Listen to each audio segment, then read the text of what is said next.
Welcome to radiant competition classes. मैं आज आप लोगों के समक्ष कुछ महत्वपूर्ण चीज़ों पर चर्चा करने वाला हूं। चलिए देखिए, इसमें बीपीएससी 68वीं पीटी 152 परीक्षार्थियों ने की थी आपत्ति, यानी 68 प्रश्नों पर दर्ज हुई थी आपत्ति। आयोग ने किसी को नहीं माना सही। दूसरी आंसर की में नहीं बदला एक भी प्रश्न का उत्तर।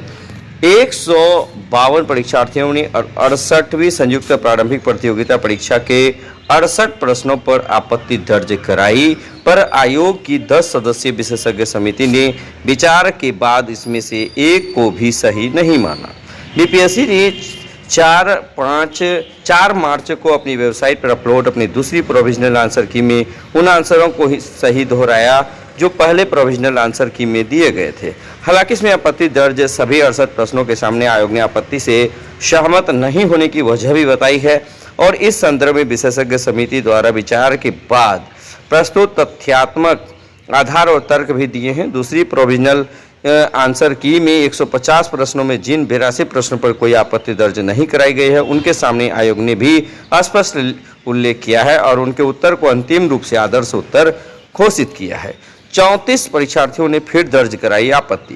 पहली बार आपत्ति दर्ज करवाने वाले 152 परीक्षार्थियों में 34 अपनी आपत्ति पर आयोग के द्वारा विचार के बाद उसे खारिज करने के तर्क से सहमत नहीं थे। लिहाजा 4 मार्च को जारी दूसरी प्रोविजनल आंसर की पर उन्होंने फिर से आपत्ति दर्ज कराई है।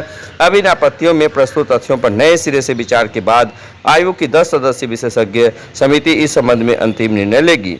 इसके बाद अंतिम रूप से आयोग द्वारा 68वीं पीटी की आंसर की निर्धारित होगी और उसके आधार पर परीक्षार्थियों को ओएमआर शीट का मूल्यांकन होगा।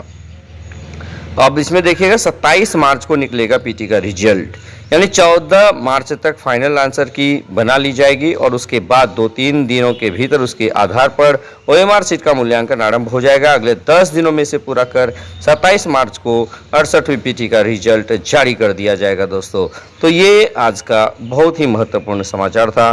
बस आज इतना ही। धन्यवाद।